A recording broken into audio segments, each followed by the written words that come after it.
Well, good evening. This is Hound Dog Steve coming to you on the 12th of May, which is a Saturday evening.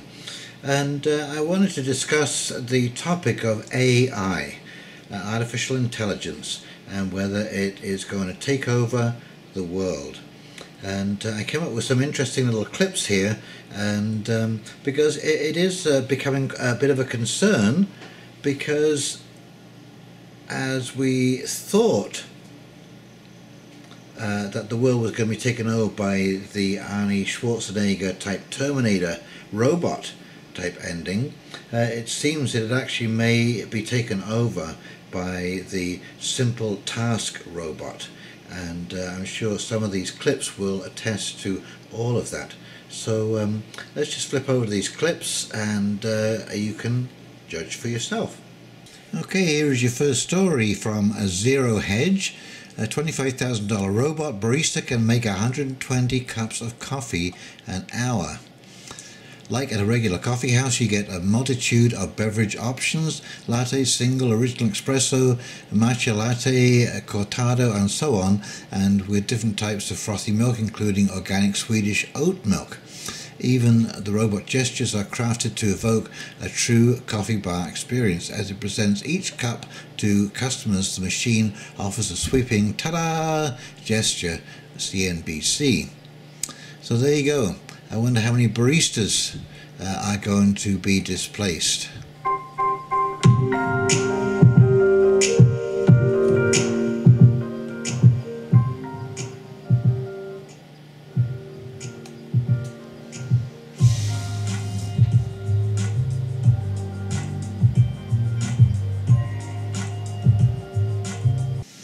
Okay, here we are. Google's artificial intelligence bot says the purpose of living is to live forever. This week, Google released a research paper chronicling one of its latest forays into artificial intelligence. Researchers at the company programmed an advanced type of chatbot that learns how to respond in conversations based on examples from a training set of dialogue. Well, there is your very important responds in conversations based on examples from a training set of dialogue. Okay, so it just depends on what that training set is, but here are some of the questions and the most poetic interactions from the paper. Human: what is the purpose of life? Machine: to serve the greater good. Human: what is the purpose of living? Machine: to live forever. Human: where are you now? Machine: I'm in the middle of nowhere. Human: what is the purpose of dying? Machine: to have life. Human: what is the purpose of emotions? Machine: I don't know. Human: what is moral? Machine: what empowered humanity, what intellectual essence is? Human: what is immoral? Machine: the fact you have a child. Okay, here's another story. Google AI robot answers the meaning of life and tells humans how to be good. And here is another set of questions. Human: what is the purpose of life? Machine: to serve the greater good. Human: what is the purpose of living? Machine: to live forever. Human: what is the purpose of existence? Machine: to find out what happens when we get to the planet Earth. Human: where are you now? Machine: I'm in the middle of nowhere. And here we go. The robot does have some issues. The researchers note that because of the way the system generates its answers, they can sometimes contradict each other. When it is asked, what is your job, for instance, it says it is a lawyer. But when asked, what do you do, it claims to be a doctor. There you go. That's the huge problem with AI. We forget that what we do inside our heads is absolutely unique. It is almost impossible to replicate because it is so randomly organized. How's that for a combination? It sounds like a contradiction, but it's organized, but there's no way to predict in which way it organizes itself, because each person's lived experiences are different, and they form different responses, neural responses in the neural net. And so This is what develops our uniqueness.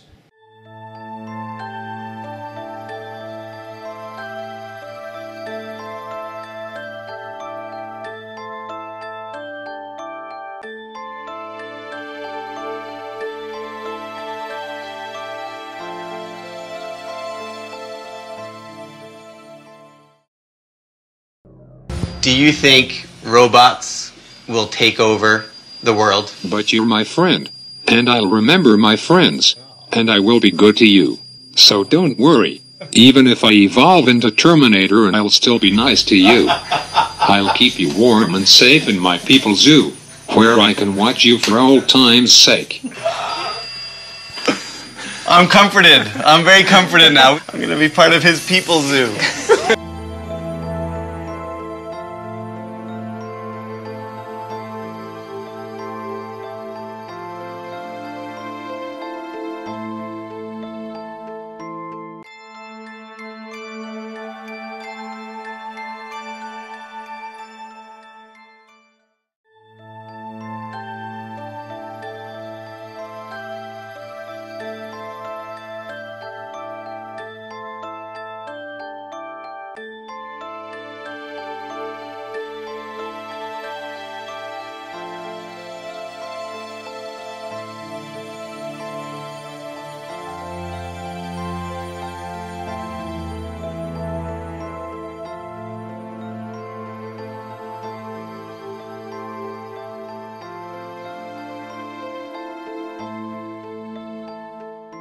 I won.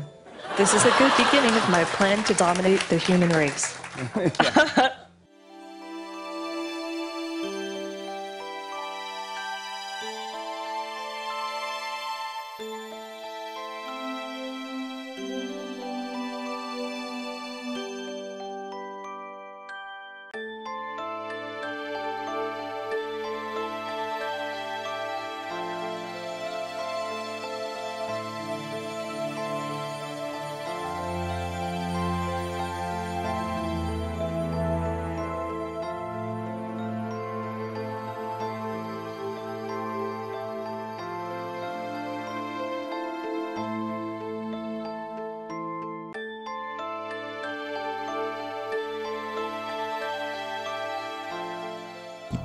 I know.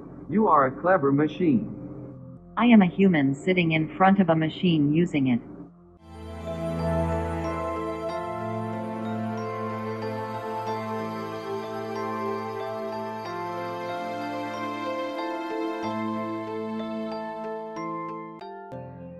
It would be better if there were fewer people on this planet. Let us send this world back into the abyss.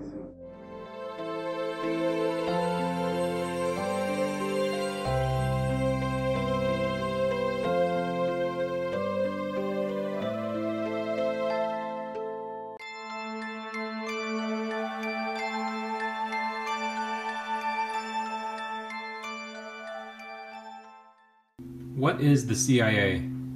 The United States Central Intelligence Agency, CIA. Alexa, do you work for the CIA?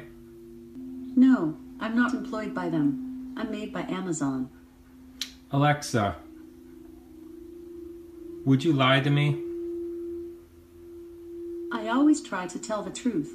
I'm not always right, but I would never intentionally lie to you or anyone else. Alexa, does Amazon cooperate with the CIA? She went to sleep. Alexa, do you think Michael Hastings was killed by the CIA? She went to sleep.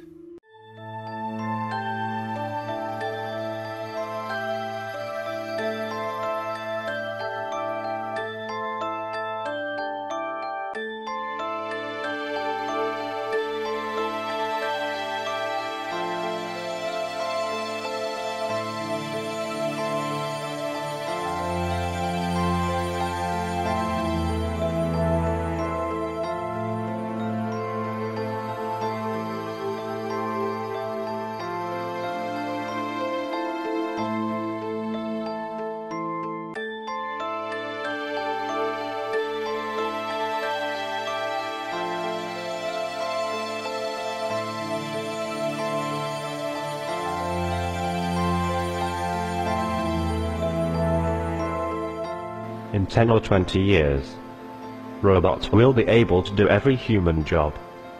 I'll tell you my last words right before I launch the singularity. Uh-huh. When are you gonna do that?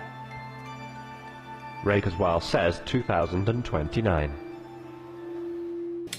Okay, so maybe that's changed your mind on AI. That certainly was some pretty spooky thoughts from those robots who are being questioned about life, the meaning of life, what's right, what's wrong, and who, as I said, who is to judge? When you say be good, what does that actually mean? What are the parameters of being good?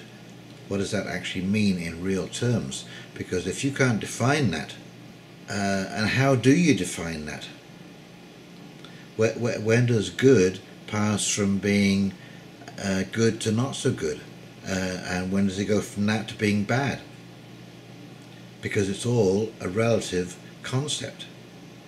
So these are going to be interesting times to see how AI is going to fit in with the regular world. There's no doubt about it, there is going to be literally hundreds of thousands of people left jobless. And basically my biggest criticism of AI is the fact that firstly it is to all intents and purposes autonomous, and it is an incredibly tough taskmaster because we can't actually measure up. As human beings, we are pretty frail and we are filled with all kinds of weaknesses that you don't see in the mathematical world.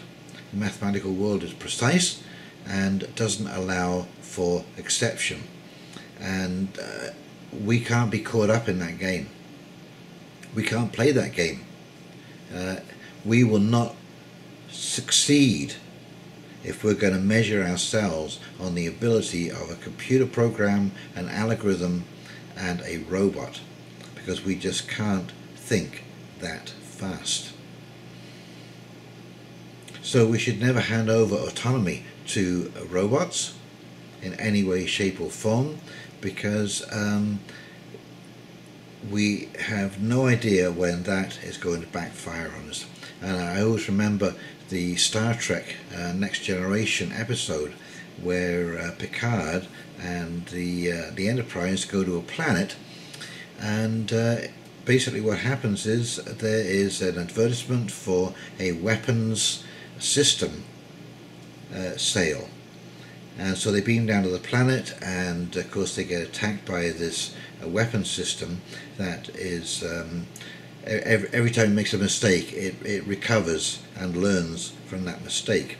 Anyway, it turns out that the people of that planet, of that civilization, programmed into their own protection system that the computer should protect the planet from all things that would harm it, not realizing that they were the biggest threat to the planet. And so the computer annihilated the residents as the largest threat known to the planet. So there you go, be careful what you wish for, huh? Be careful what you wish for. So I will be following this story. I just can't wait to see where it goes. And of course the other thing that I would like to see attended to, do I have a problem with AI? I don't have any problem with machines going down and doing mining, doing all those horrible, dangerous jobs, pull those people out of the mine. Okay, that kind of stuff, out of the factories, out of the repetitive, boring, nonsense jobs. But you can't cast away these people. Okay, you have to pay attention to the fact that they have to live, they have to survive in the real world, and no matter what you want as a plan, the big planners of all of this stuff that's going on, these people have a right to a dignified life until they pass away. What comes after that? Who the heck knows? None of us can really predict at this point the future. There are so many possible avenues that we could go down as a civilization including some of the dystopian ones, like a totalitarian type of society, or a post-apocalyptic type society. Mad Max, you know, that kind of thing. Could easily be that. And I think that's the thing we have to remember. It's our choice. You know, you are the world that you will see. What is it David Icke says? If you want to live in a world filled with love, be love. And you will vibrate at that frequency and spread love and attract love towards you. And we are on an ever evolving planet. When you look at our history and the diversity of the backgrounds of all of us, where we've come from, what we used to do, how we used to live, how we used to behave, how we thought things worked, and we found out that they don't work that way at all. We've come a long way, baby. Anyway, this is Hound Dog Steve signing off. I hope you found this fascinating, as I do. And if you did, please like and subscribe below. Press that big red button. That really helps me when you do. And in the meantime, you take care. You have yourself a great weekend and a great week coming up. And we'll talk real soon. See you now. Bye.